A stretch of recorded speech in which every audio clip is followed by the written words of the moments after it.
जय श्री कृष्णा दोस्तों, मेरा नाम है अजय कृष्णवंशी। मैं आप सभी का स्वागत करता हूं हमारे प्यारे से YouTube channel invincible pioneer institute में।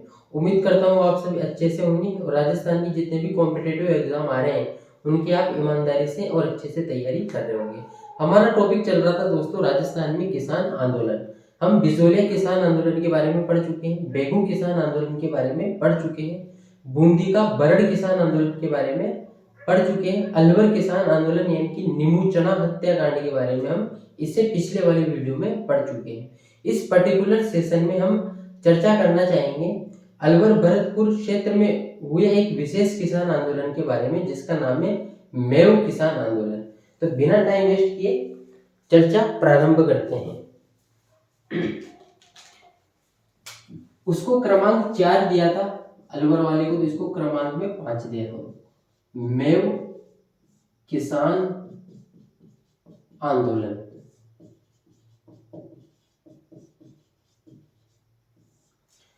क्षेत्र क्या रहा इसका? क्षेत्र रहा इसका अलवर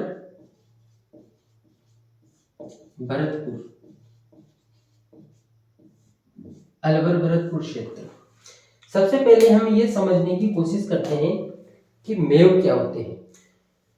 तो जो मुसलमान हिंदुओं से कन्वर्ट हुए मुस्लिम में, यानी कि ऐसे हिंदू जो मुसलमान बन गए थे, अलवर भरतपुर क्षेत्र के ऐसे हिंदू जो कि मुसलमान बन गए थे, क्या कहलाए? वो मेव कहलाए। ठीक है, तो मेव का सिंपल सा अर्थ है अलवर भरतपुर क्षेत्र में हिंदुओं से कन्वर्टेड मुसलमान। आंदोलन क्यों हुआ? तो आंदोलन का कारण रहा नया भूमि बंदोबस्त कानून।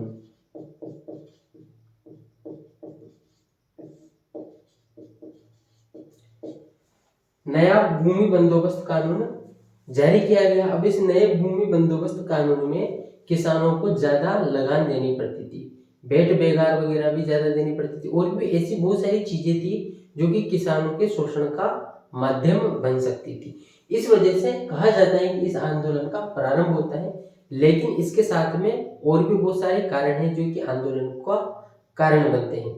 जैसे उस क्षेत्र के जो मुस्लिम थे उनका ऐसा मानना था कि जो राजकीय नौकरियां हैं उनमें मुसलमानों का प्रतिनिधित्व कम है, तो मुस्लिम प्रतिनिधित्व को भी ये बढ़ाना चाहते थे। नौकरियों में मुस्लिम प्रतिनिधित्व को ये बढ़ाना चाहते थे।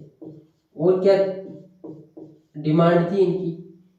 एक इनकी डिमांड थी कि मदरसों को स्वायत्तता प्रदान की जाए, यानी कि मदरसे जो कि सरकार के नियंत्रण में है इनको इंडिपेंडेंट किया जाए, मुक्त किया जाए, इनको स्वायत्तता प्रदान की जाए।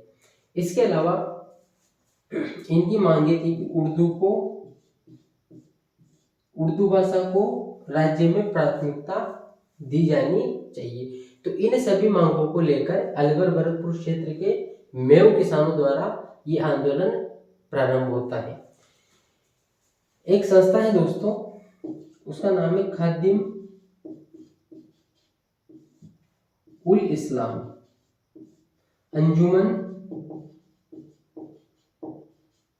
अंजुमन खादिम उल इस्लाम। इस संस्था की स्थापना 1932 में की गई थी, और किसने की थी? मोहम्मद अली के द्वारा की गई थी। मोहम्मद अली। नई जो एनसीईआरटी है उसमें मोहम्मद अली को मोहम्मद हादी भी लिखा हुआ है, मोहम्मद हादी भी लिखा हुआ है। 1932 में मोहम्मद अली के द्वारा अंजुमन खादिम उल इस्लाम नामक संस्था की स्थापना की गई, और इस संस्था ने अलवर भरतपुर क्षेत्र के मेव किसानों को संगठित कर योजना की क्रियान्विति बनाई। किस प्रकार से किसान आंदोलन को आगे बढ़ाना, यानी कि किसानों को संगठित किया, मेव किसानों को संगठित किया अंजुमन खादिम उल इस्लाम नामक संस्था ने। नेतृत्व किसने किया मेव किसान आंदोलन का? तो नेतृत्व एक तो ये मोहम्मद अली के द्वारा किया गया, इसके अलावा चौधरी यासीन खान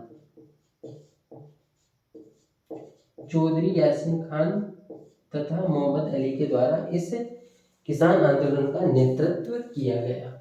चौधरी यासीन खान गुड़गांव के रहने वाले थे, मोहम्मद अली अलवर के रहने वाले थे। इनके द्वारा इस किसान आंदोलन को नेतृत्व प्रदान किया गया।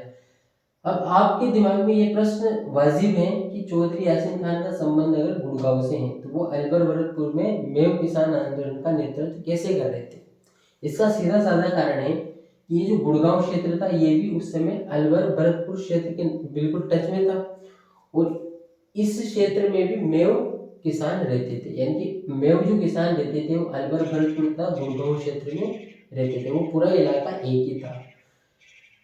वर्तमान समय में गुड़गांव हरियाणा का हिस्सा है। चौधरी यासीन खान और मोहम्मद अली के द्वारा नेतृत्व प्रदान किया जाता है एक संस्था अंजुमन खादिम उल इस्लाम इस किसान आंदोलन को आगे बढ़ाने में महत्वपूर्ण भूमिका निभाती है।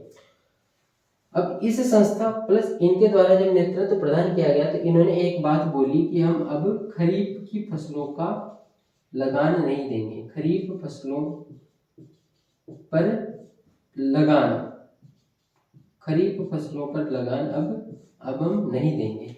इसके बाद में आंदोलन और तेज हुआ तो सरकार को थोड़ा झुकना पड़ा और सरकार ने झुककर किसानों के हित में या फिर इन मेव किसानों का एक प्रतिनिधि अपने राज्य काउंसिल में शामिल कर लिया।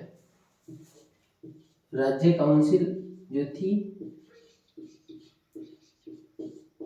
जब आंदोलन तेज हुआ इनकी एक डिमांड ये भी तो थी कि मुस्लिम प्रतिनिधित्व कम है तो उसको थोड़ा बढ़ाया जाए और इसी शक्ति संतुलन के लिए राज्य काउंसिल में एक सदस्य अजीजुद्दीन बिलग्रामी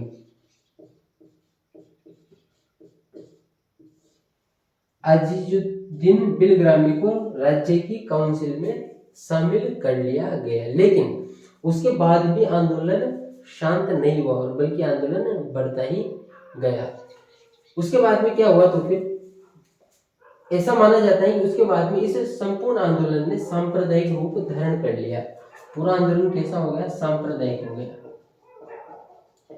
यानी कि हिंदू मुस्लिम एक दूसरे की विरोधी हो गई, दंगे जैसी स्थितियां उत्पन्न हो गई, हिंदू मुसलमानों के विरोधी हो गए और मुसलमान हिंदुओं के विरोधी हो गए।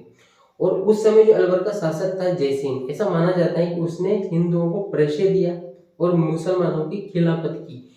इस वजह से अलवर शासक जयसिंह पर भी सांप्रदायिक होने का आरोप लगता है तथा उन पर यह भी आरोप लगता है कि वो मेव किसान आंदोलन को नियंत्रित नहीं कर सके।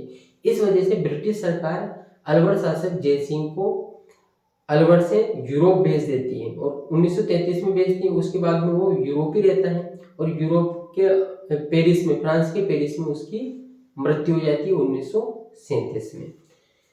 आंदोलन लगातार चल रहा है। उसके बाद में ब्रिटिश सरकार इसमें एक पहल करती है। ब्रिटिश सरकार क्या करती है, ये जो सदस्य था अजीजुद्दीन बिलग्रामी, तो बिलग्रामी की अध्यक्षता में एक विशेष समिति का गठन किया जाता है। अजीजुद्दीन की अध्यक्षता में एक विशेष समिति का गठन किया जाता है और ये समिति अपनी रिपोर्ट पेश करती है। जब ये समिति अपनी रिपोर्ट 1937 में पेश करती है, 1937 में ही कमेटी बिठाई गई थी और 1937 में ही कमेटी अपनी रिपोर्ट पेश कर देती है। तो उस कमेटी की जो रिपोर्ट थी उस पर ब्रिटिश सरकार गंभीरता से विचार करती है और किसानों की जो अधिकतर डिमांड है उनको मान लिया जाता है। जैसे भू राजस्व में कमी कर दी जाती है, इसके अलावा अन्य जो बहुत सारे कर थे उनमें छूट प्रदान कर दी जाती है, थोड़ा मुस्लिम रिप्रेजेंटेशन भी बढ़ाया जाता है। इस प्रकार के कुछ एक्शन ब्रिटिश सरकार द्वारा लिए जाते हैं। इसके अलावा धार्मिक मामलों में भी सुधार किया जाता है तथा सामाजिक मामलों में भी सुधार किया जाता है। इस प्रकार ये आंदोलन समाप्त हो जाता है।